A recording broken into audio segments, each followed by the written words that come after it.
So guys, welcome to our channel once again. In today's video on our WAEC Physics Exam Revision Series, we have here these 10 WAEC repeated questions to answer on the topic Production and Propagation of Waves. So in short to see to the end of this video guys, let's go ahead and start with the first question here. It says, determine the value of the amplitude and wavelength respectively of the wave. So now guys, for this particular wave, we can see that here we have 16 and over here we have 27. On the y-axis we have 16 and then on the x-axis we have 27. Well, so guys, let's recall that the amplitude of a wave is the maximum displacement of that wave. Now, so since the amplitude of this wave is the maximum displacement of the wave, we are going to have that the amplitude here is 16/2 and that's 8 cm. So whereas for us to calculate the wavelength, let's note that here we have the length of this wave on the x-axis here is 27 cm. So but then the wavelength is going to be this 27 divided by the number of complete cycles we have here. So we have 3 complete cycles here. So in that case, this will be 27/3 and that's 9. So guys, the amplitude of this wave is 8 cm, whereas the wavelength is 9 cm. So that's option D here. Let's try it and consider the next question, guys.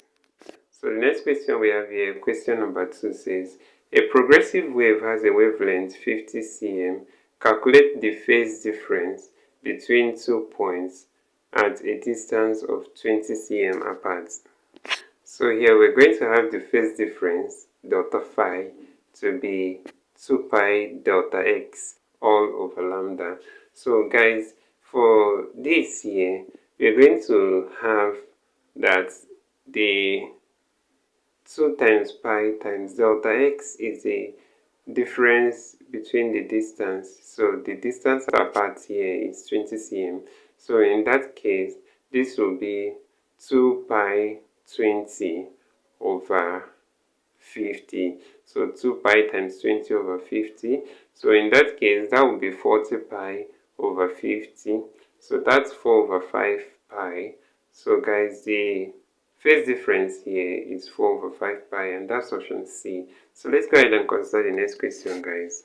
So the next question we have here is question number 3. It says, the amplitude of a wave is the A, distance traveled by the wave in a complete cycle of its motion, B, distance between 2 successive throws of the wave, C, separation of 2 adjacent particles vibrating in a phase, D, maximum displacement of the wave particle from the equilibrium position.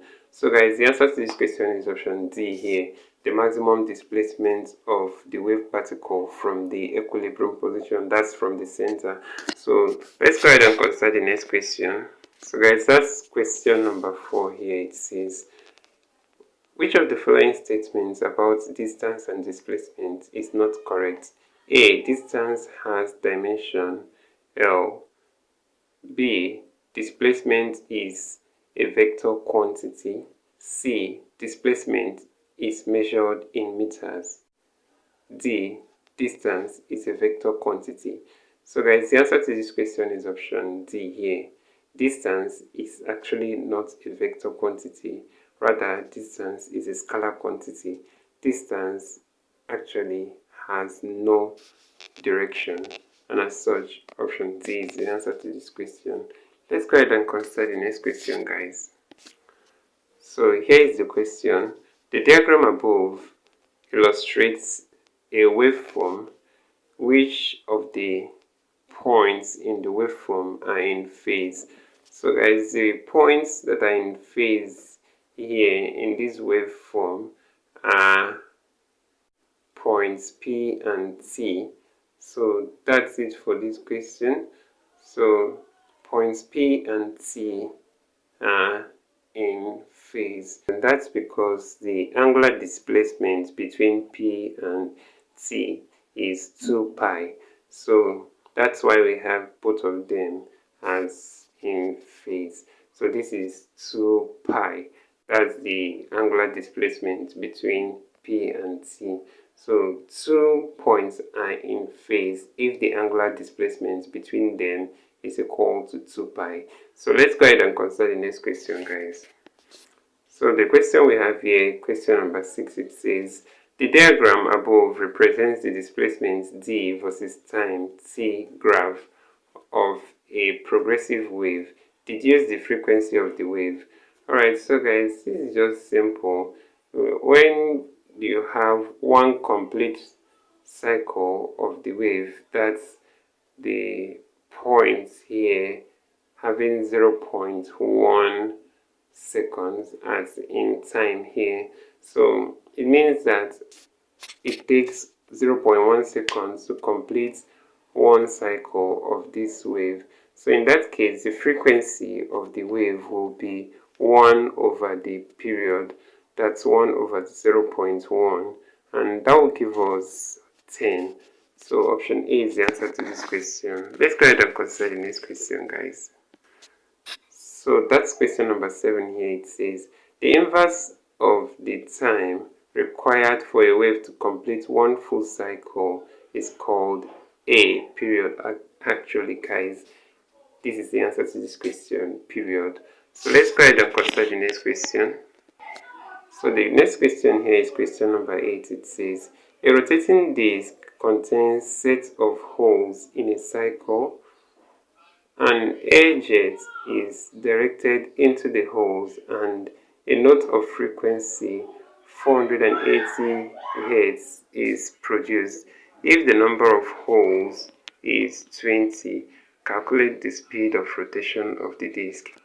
Alright, so guys, for this question, let's take note that we are calculating the speed of rotation, and here we are looking at the speed of rotation in revolutions per second. So that's the number of revolutions per time here. So in that case, let's take note that the frequency F is equal to number of revolutions times number of holes over the time period. So guys, in this case, the frequency 480 Hz, and then the number of holes is given as 20, and then the time is not given, but then also the number of revolutions is not given. But let's recall that number of revolution over time here is actually the speed of the rotation. So guys, in that case, we are going to have that 480 Hz is equal to number of rotation and n sub r over the time t, then times the number of holes, that's n sub h. So guys, that would be that number of rotation over the time is equal to the frequency 480 Hz over the 20 Hz. So guys, that's 24 revolutions per second. That's option A here, guys. Let's go ahead and consider the next question. So the next question here is question number 9. It says, in the wave frequency y is equal to E naught sine into 200t minus pi x. E naught represents the A amplitude, B wavelength, C frequency, D period. So guys, the answer to this question is option A, that's the amplitude. So E naught here represents the amplitude. Let's go ahead and consider the next and last question, guys. So the next and the last question here is question number 10. It says, which of the following waves requires a material medium for its propagation? We have A, sound wave, B, radio waves, C, light waves, D, X-rays. So guys, the answer to this question is option A, that's the sound waves. So that's it for this question. And sound wave is actually a mechanical wave, so it actually requires a material medium for its propagation, whereas the other ones here are actually electromagnetic waves and therefore do not require material mediums for their propagations. So guys, this is where we end this video for today. If you enjoyed this lesson, please give it a thumbs up. Don't forget to subscribe to this channel if you're not yet a subscriber. Also, if you have any specific question regarding this video, you can drop your question in the comment section below and we'll ensure to give you a response. So finally guys, we want to encourage you to join our YouTube channel community where we post major updates on WAEC examination. So guys, this will help you a lot even as you prepare for your WAEC examination for the year.